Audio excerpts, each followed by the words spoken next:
Hey everyone, welcome to another Bruce Sentar AMA where I tell you all the dirty secrets about my writing. All right, and as usual, we are going to start with our Patreon questions first. Yes. Thank you to our Patreon members. If you would like to join, there will be a link in the description down below in this video.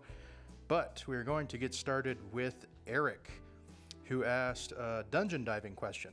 Will we be seeing Ken's grandparents make it to Star City? And if they do, will his grandfather be meeting the judge? I'd love to see this happen and for them to be close friends and a stronger ally for Ken's further development.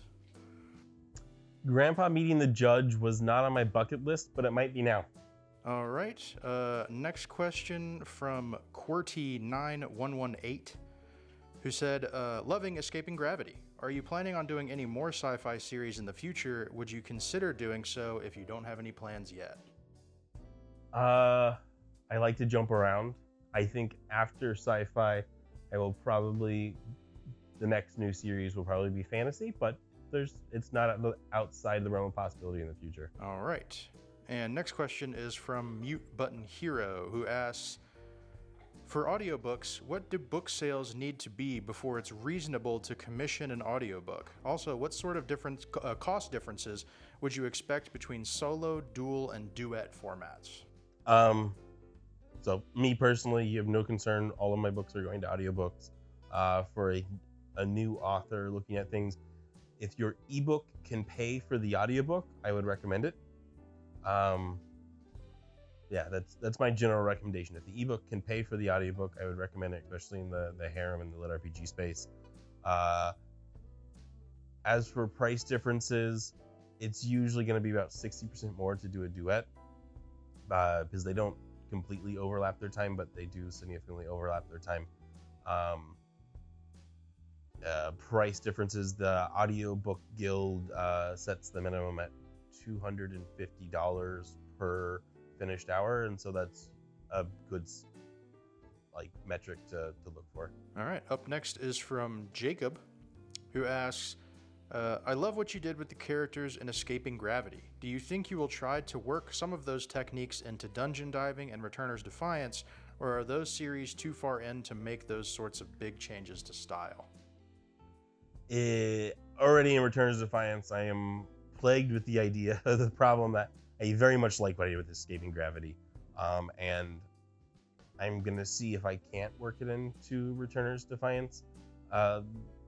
Sort of just to break it down for people.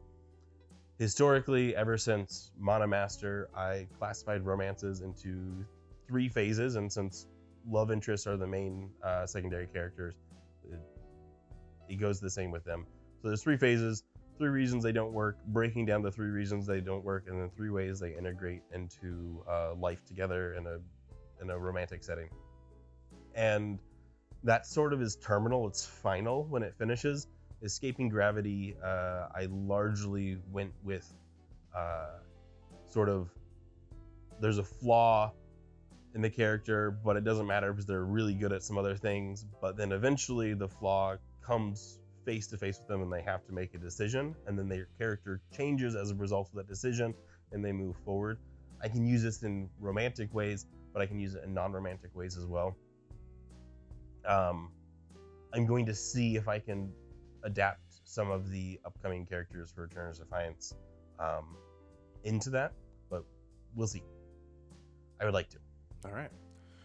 This next one is from David Wilhelm, who asks, how big is Bruce's operation? Is it just you working for him, or are there others? And if so, what all do they do?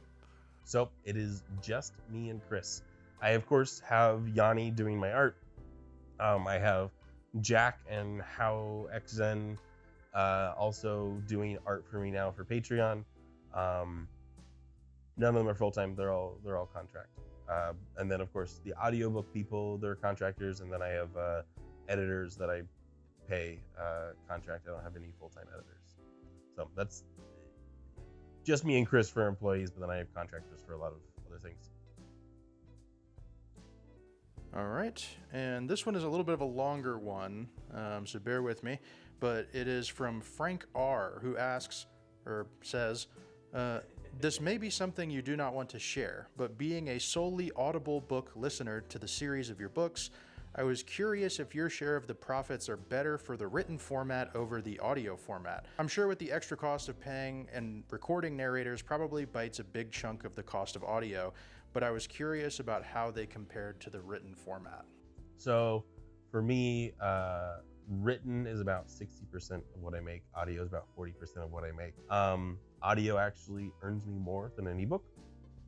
Obviously there's some additional costs, but it's not like ebooks are free either. I have to do 2 rounds of editing and pay for the cover. So yeah, I'm not overly concerned about the differential there.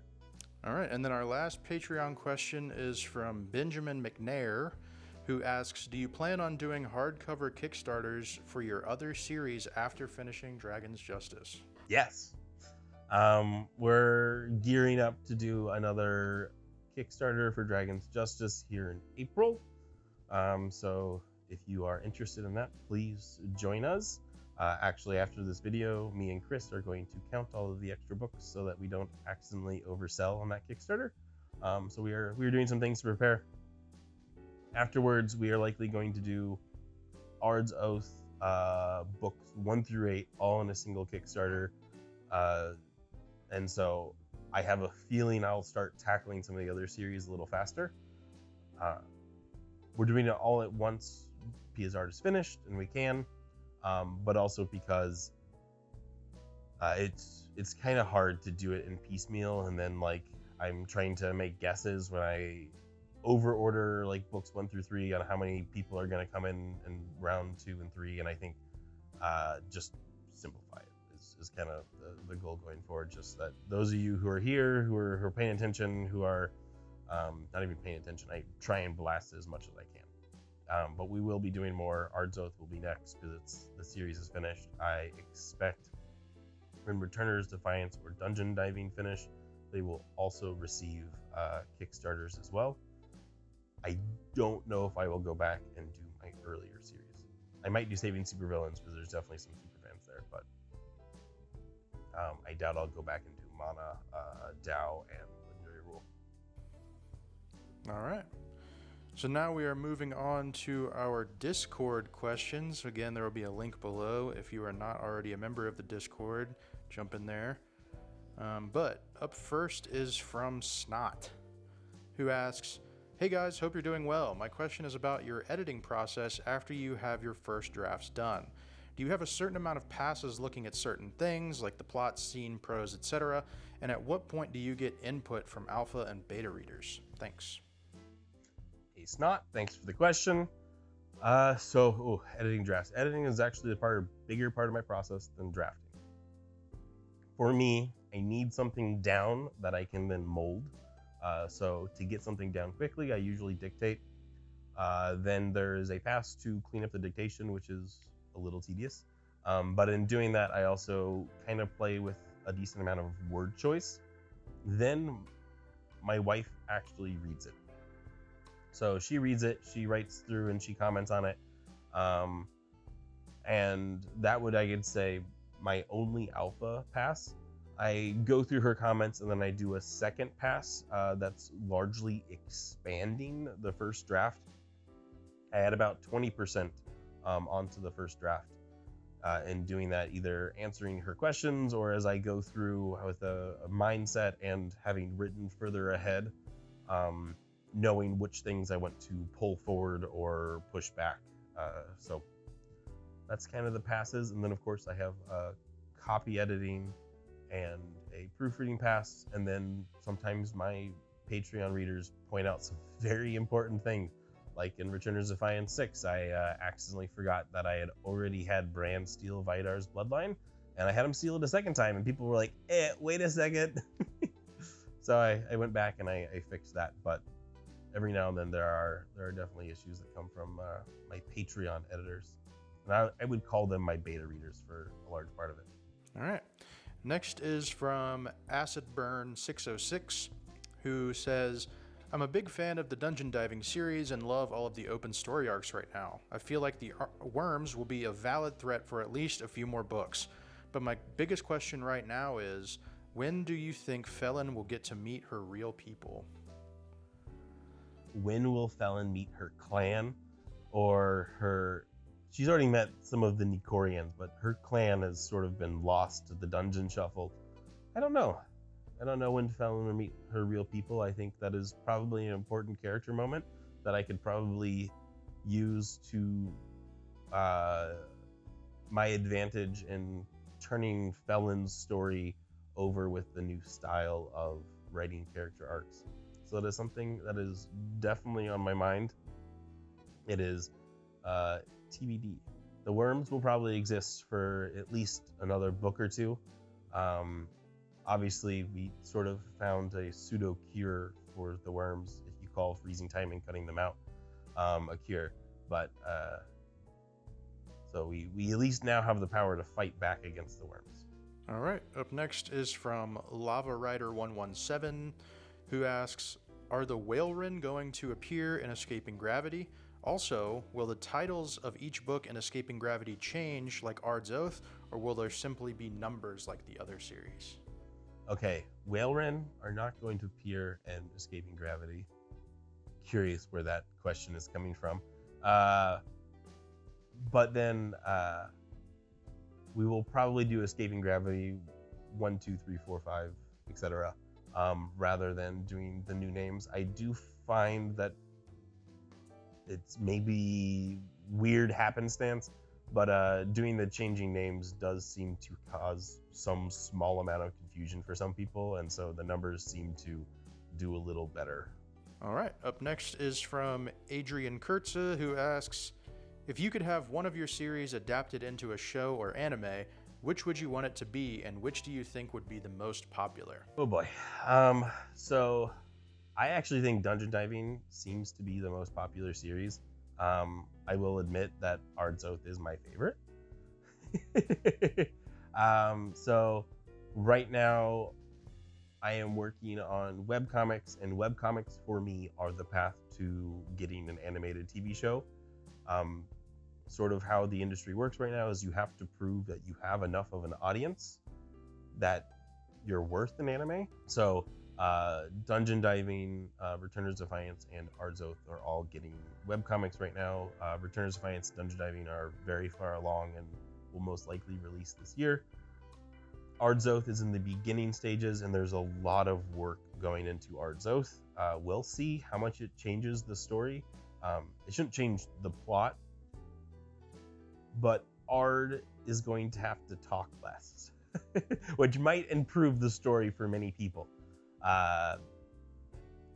Because I want it to be humorous, but you can't have that much dialogue in a webcomic, and the same would go for an animated series. So I'm very curious to see how the reception for Ard's webcomic goes. Potentially, it could make a very good comedy. And as a reader and watcher, I absolutely love comedy. All right, and next up is from Tyrion, one of our lovely mods, who asks, now that it's all wrapped up, what is your favorite Ard's Oath scene you've written, and why? The most memorable comes up as the most favorite, and it's the death of Siam, actually. Spoiler alert. The death of Siam is probably my favorite scene, or the most memorable scene. If not the death of Siam, it's actually probably going to be Freddy and Freddy's mother, when Freddy's mother is destroying Phelan.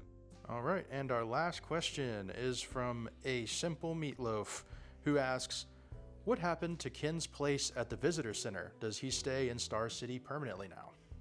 So I think he's pretty much in Star City. Star City, in a lot of ways, was a little bit of a whole class level up. So he has a place in Star City. He probably could go back to the Visitor Center, but yeah, he's not spending a whole lot of time in Halon College proper anymore, now that they have a building in Star City. All right, and that is all of our questions for this session. So make sure to be on the lookout for our post next month, or we'll gather some more questions for next time. But that's all for now. Thank you everyone for joining. And if I can, go read Escaping Gravity. It's a brand new series. I'm working on some new techniques. I really do think it's a step up on the writing. So please go read it. Let me know what you think. Have a good one, everyone. Bye.